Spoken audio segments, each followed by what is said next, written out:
Have you ever reached a point in your life where everything feels quieter than before?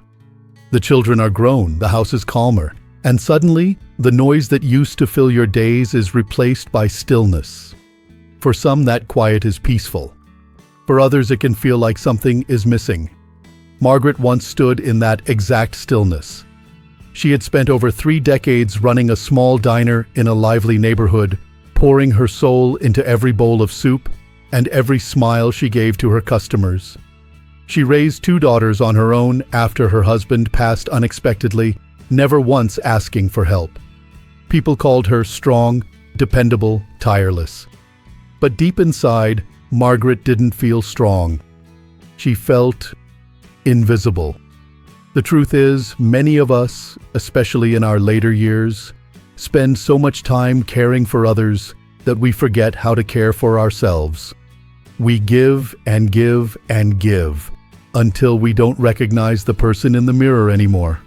Margaret had given everything she had to her daughters, her business, and her community. But when she finally closed her restaurant at the age of 68, she was forced to ask herself a question she had avoided for years. Who am I now, when no one needs me the way they used to? That question, simple as it may sound, was the start of the most beautiful chapter of her life. Margaret's story isn't about chasing a second youth.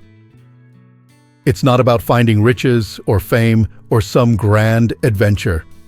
It's about something far more powerful, learning to live on your own terms, learning to love your own company, and learning that aging isn't about slowing down. It's about finally having the freedom to choose how you want to live. When her daughters, Emily and Sophie, suggested she move in with them after retirement, Margaret smiled warmly and said, "Thank you, my loves, but this time I want to try something different." And with that, she did what few women in her position have the courage to do. She chose herself. Not because she could bend in strange ways or touch her toes, but because for the first time, she was paying attention to her own body, her own breath, her own needs. Margaret realized something vital in those classes. Her health wasn't a gift someone else could give her. It was her responsibility, and it was worth fighting for. She began to eat with intention, not just quickly between shifts, but slowly, with appreciation. She found herself reaching for whole foods, for meals that made her feel good rather than just full. She started sleeping better, smiling more, feeling stronger in ways that had nothing to do with muscle. And then something beautiful happened.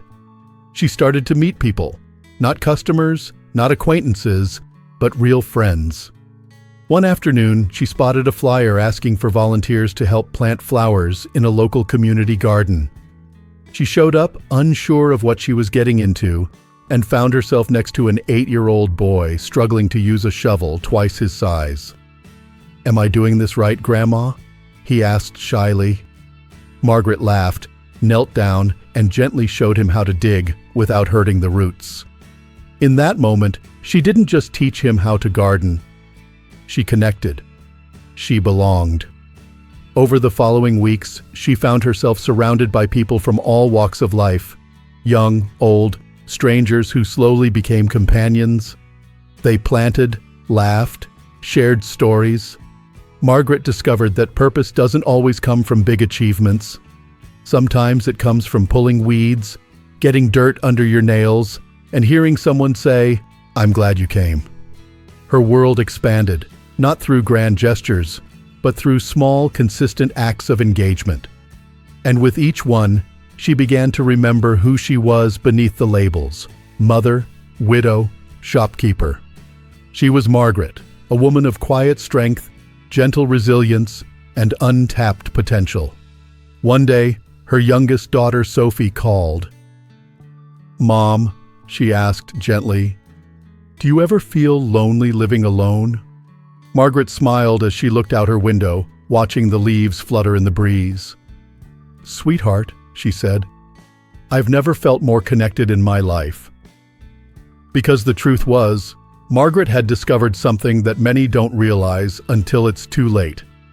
Being alone is not the same as being lonely.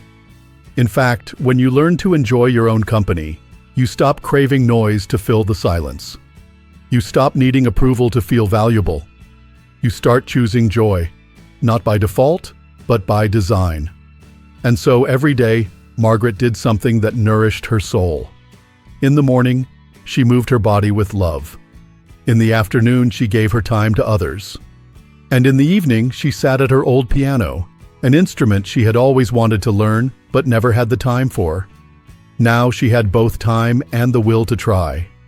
Her fingers were clumsy at first, and the notes stumbled out unevenly. But she smiled through it. Each mistake was a reminder that she was trying, and each little melody was a celebration of the life she was rebuilding, not for anyone else, but for herself. It's easy to forget how much power you still have after 60. The world often tells us that this is the time to slow down, to step aside. But Margaret knew better. She wasn't stepping aside. She was stepping into the life she had always wanted. And maybe, just maybe, you can too. The weeks rolled into months, and Margaret's days began to find their rhythm. But not the rushed, breathless rhythm of her old life. This one was gentler, more intentional, like a favorite song that gets better the more you listen. She woke up early, not because she had to, but because she wanted to catch the sunrise as it slipped through her kitchen window. She'd stretch, brew her tea, and open the little journal she kept on the counter. Just a few words each morning, what she was grateful for, what she hoped for, or simply how she felt. This practice, though small, became one of the most powerful parts of her day. For the first time, Margaret wasn't just moving through life, she was noticing it. And when you take time to notice, even the smallest things, a breeze on your cheek, the smell of fresh laundry, a robin on the windowsill, can make you feel deeply, profoundly alive. Her body, too, began to respond to this new way of living. It didn't ache the way it used to. She still had her limitations. There were days her knees reminded her of every stair she'd climbed in her youth, but she was no longer fighting her body.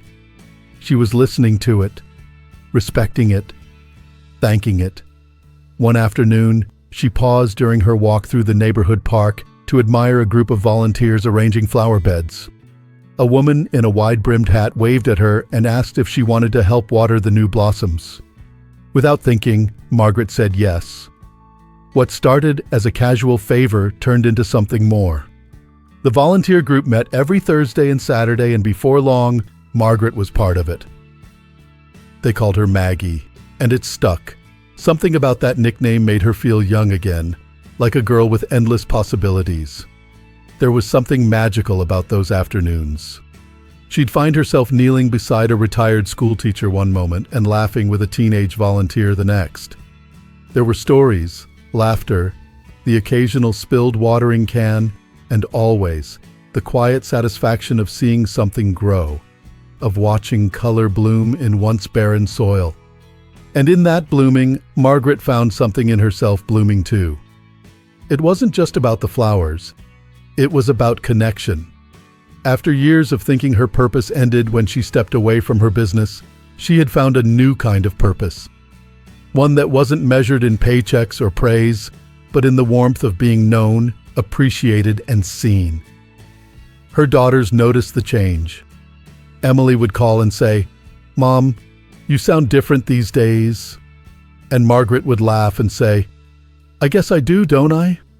Sophie once joked, "You're busier than I am now.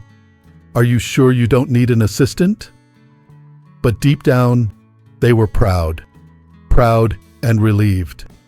They had worried, as many adult children do, that their mother might lose herself after retirement, that she'd become isolated or restless or sad.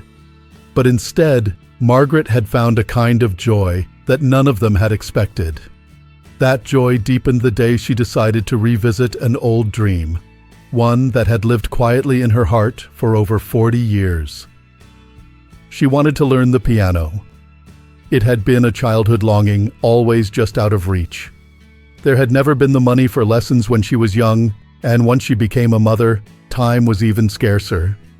The idea seemed silly at first. Who starts piano at 69? But then again, why not? She found a local teacher who offered beginner lessons for adults. The first time she touched the keys, her hands trembled. They felt stiff, clumsy, like strangers on ivory.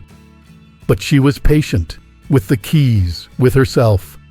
Her teacher, a kind woman in her 50s named Grace, reminded her often, "It's not about speed, Maggie. It's about the music inside you." So, Margaret practiced. Every day. Even when it felt awkward. Even when the notes were wrong. And slowly, her fingers began to remember. Maybe not the music itself, but the desire to express something real, something tender, something true. There were nights she'd play until the stars blinked outside her window, the sound of simple melodies filling her living room like soft prayers. And on one of those nights, she realized something she hadn't seen before. She was healing. Not from a wound anyone could see, but from a quiet erosion, the slow fading that happens when we stop doing things just for us. Learning the piano didn't just give her music. It gave her back a part of herself. Then, almost unexpectedly, her world changed again.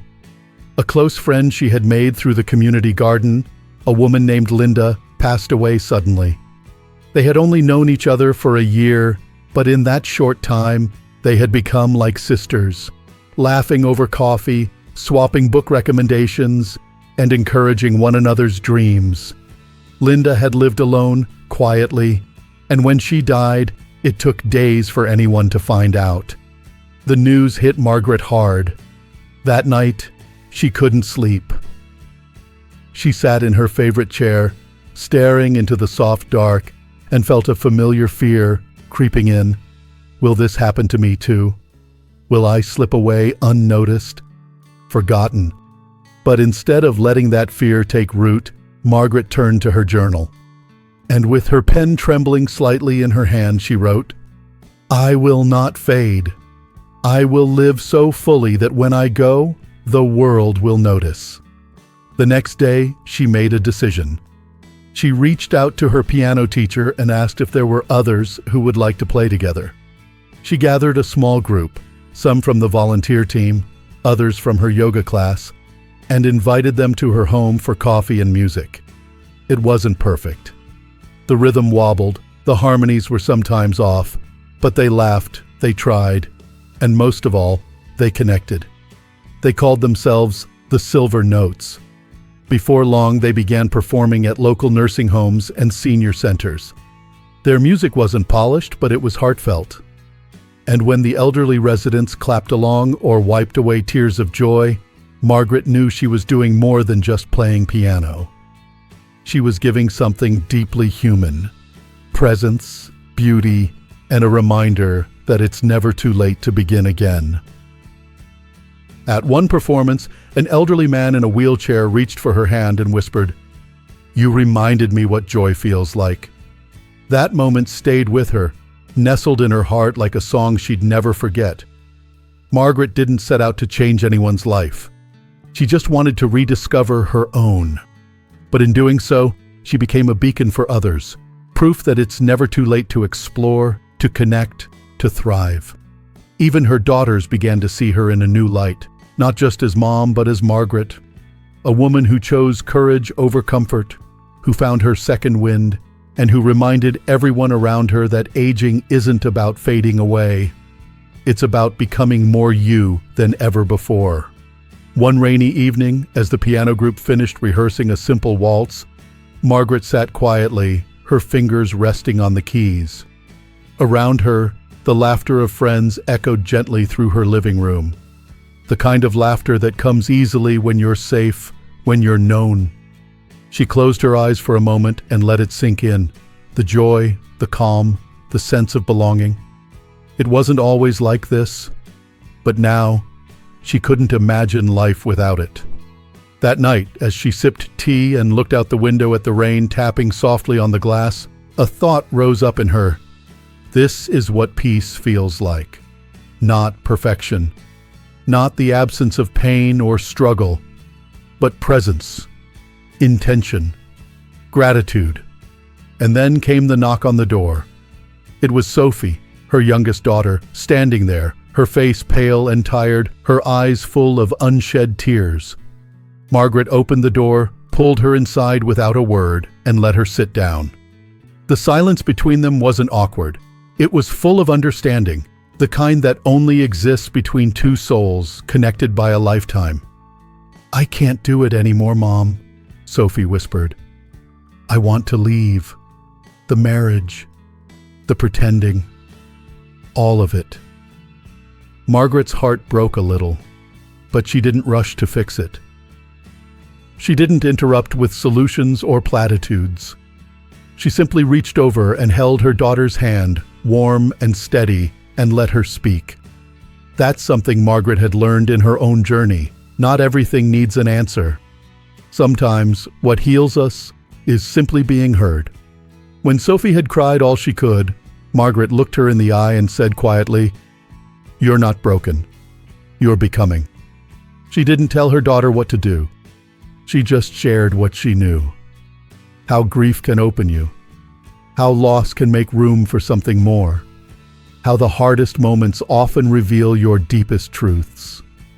Margaret reminded Sophie of how she had once lost everything. Her husband, her future, the life she thought she'd have. And yet, through that loss, she found the strength to build something even more meaningful. "You don't have to know the next step right now," she said softly. "You just have to trust that there is a next step, and that you're strong enough to take it." In that moment, Sophie saw something she had never fully understood before. Her mother hadn't just survived life's storms, she had grown through them. She hadn't hardened, she had softened in the most powerful way. And suddenly, Sophie realized that maybe she could too. The weeks that followed were tender and uncertain. Sophie began going to counseling, started painting again, something she hadn't done since her 20s, and slowly reclaimed parts of herself that had been tucked away for years. And all the while, Margaret walked beside her, not to lead, not to carry, but simply to walk. That's what love looks like, she realized. Not control, not rescue, but presence. Margaret's life continued in this new rhythm. Mornings of yoga and journaling, afternoons of volunteering, evenings of music. But something had shifted. Her circle of joy now included a deeper sense of purpose. Being a steady light for others, not because she had to, but because she had become one.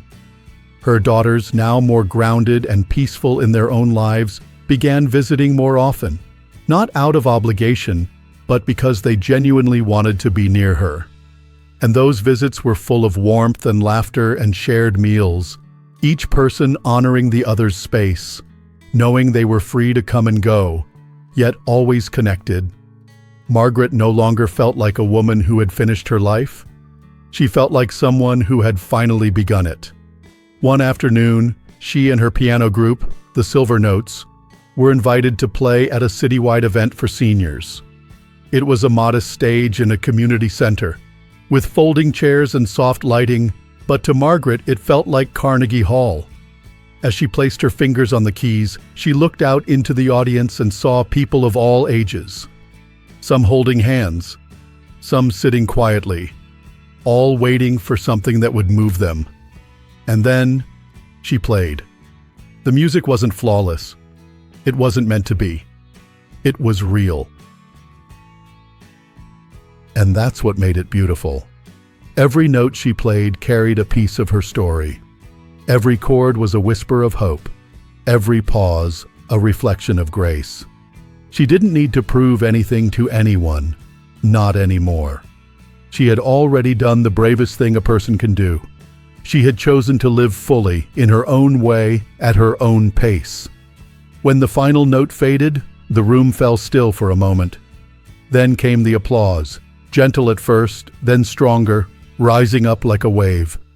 Margaret stood, a small smile on her face, and bowed her head in gratitude. That evening, as she walked home beneath the glow of the streetlights, she felt something settle inside her. Not just pride, Not even happiness, but something deeper. Wholeness. There's a quiet kind of joy that comes when you stop chasing who you were and start embracing who you are now. When you stop measuring your worth by what you give others and begin nurturing what gives you life. That was Margaret's gift to herself. And by living it, she gave permission to others, her daughters, her friends, even strangers, to do the same. Aging, she realized, wasn't about holding on to youth. It was about honoring your journey. All of it. The mistakes, the triumphs, the lonely nights, the unexpected joys. Every chapter had its own wisdom, and now she was writing the best one yet. She didn't need to travel the world to feel wonder. She didn't need a crowd to feel seen. She didn't need perfect health to feel strong. She had something far more enduring: clarity, connection, and courage. And if there's one thing Margaret would whisper to anyone watching right now, it's this: you're not too late. You're right on time. Because it's never too late to learn something new, to heal something old, to choose joy over fear, freedom over routine, and peace over pressure. You still have so much to give, so much to feel, so much life waiting to be lived, not in spite of your age, but because of it. Margaret's journey isn't just her own. It's yours too. It's all of ours. A quiet, powerful reminder that no matter how many candles are on your cake, your heart still knows how to sing. So if this story touched something in you, if you saw even a small part of yourself in Margaret, I want you to know this: you're not alone. And you are more than worthy of joy, of love, of the kind of life that lights you up from the inside out. Leave a comment below and tell me, what part of Margaret's story stayed with you? Was it the piano, the walks, the way she held space for her daughter? I'd love to hear from you. And if you haven't already, please like this video, subscribe to the channel, and share it with someone who might need a little hope today. Here's to living your best life, one honest, beautiful, imperfect day at a time. You've got this. And I'm cheering you on every step of the way. Months passed and the seasons began to shift again. Winter loosening its grip, spring making its slow, gentle return. Margaret always loved spring. Not just for the flowers or the sunshine, but for what it symbolized: renewal, growth, a fresh start, even when you think you've already seen it all. One Saturday morning, she bundled up and made her way to the community garden with a small tray of seeds tucked under her arm. There was a familiar joy in the ritual, greeting old friends, pulling on gardening gloves, crouching in the soft dirt. The garden had become her quiet sanctuary, a place where life whispered its way back into the world and into her. She paused, watching a young couple plant herbs with their toddler, the child giggling at every worm he found. Margaret smiled, not with longing or sadness, but with deep contentment. Her daughters were grown. Her home was quiet. But her heart was full. Afterwards, while sipping tea under a cherry blossom tree, one of the newer volunteers asked her, "Do you ever miss the chaos? The rush of working every day, raising kids, keeping everything together?" Margaret looked out at the fluttering petals and answered slowly, "I don't miss the chaos, but I honor it. It made me who I am, and it taught me how precious this stillness is." She meant every word. It hadn't always been easy. There were nights in her 50s when the loneliness ached louder than any sound. Days when exhaustion made her question if it was all worth it.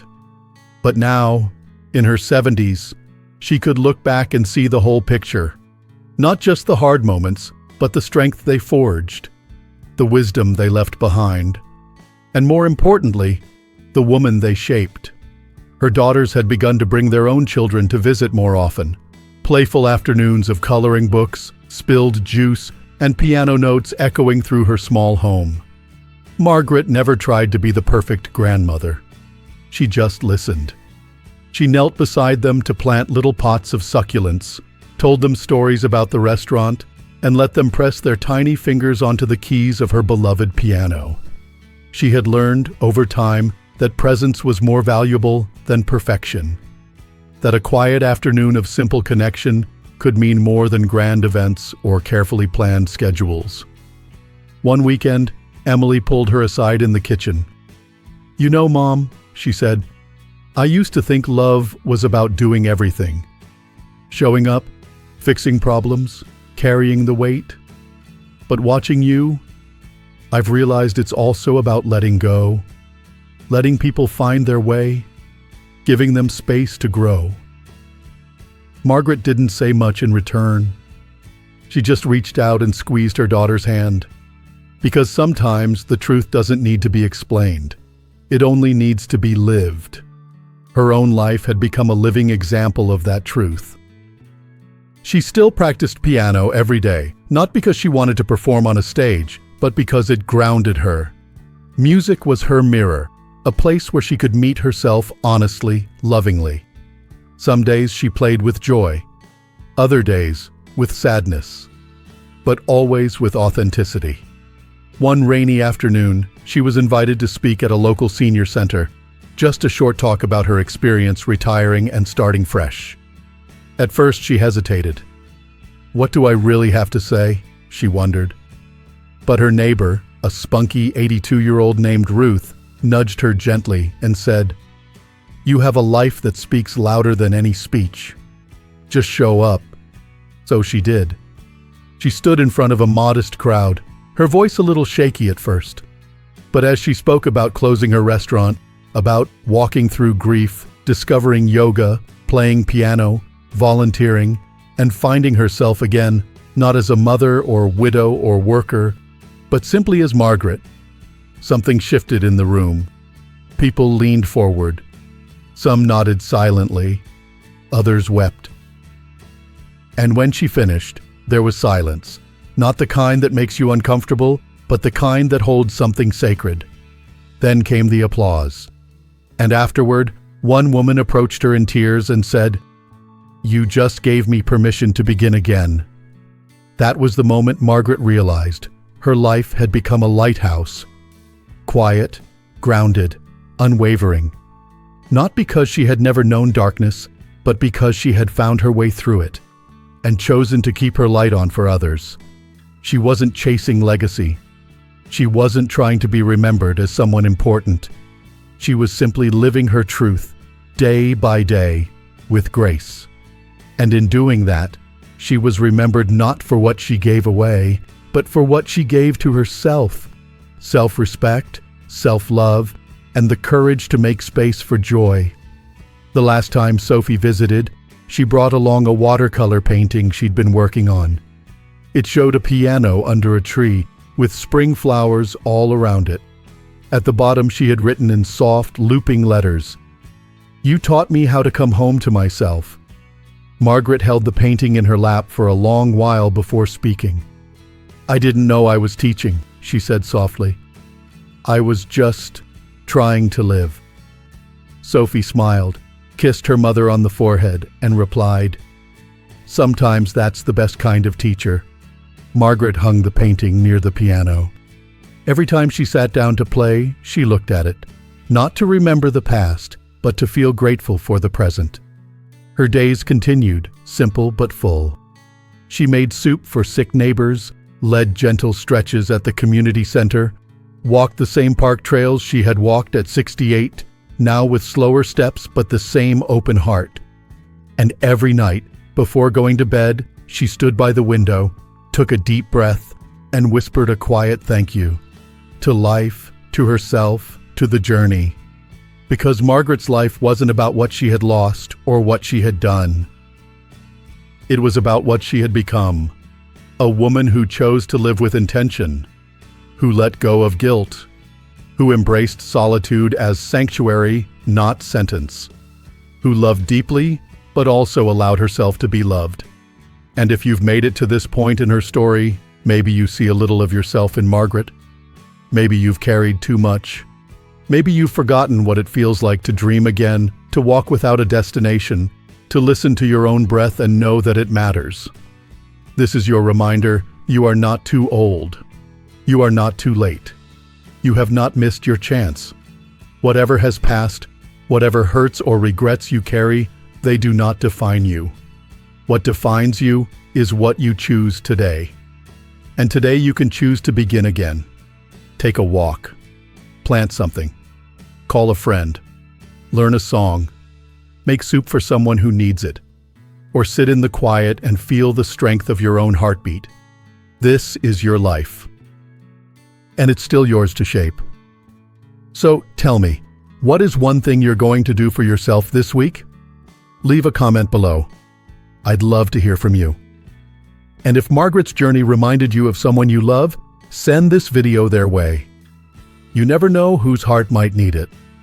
If you haven't subscribed yet, now's the time. We've got more stories, more inspiration, and more encouragement coming your way. Because life after 60 isn't the end of the book. It's the beginning of a new chapter, and you get to write it one beautiful line at a time. Here's to courage, to kindness, to choosing yourself, and here's to Margaret and to you.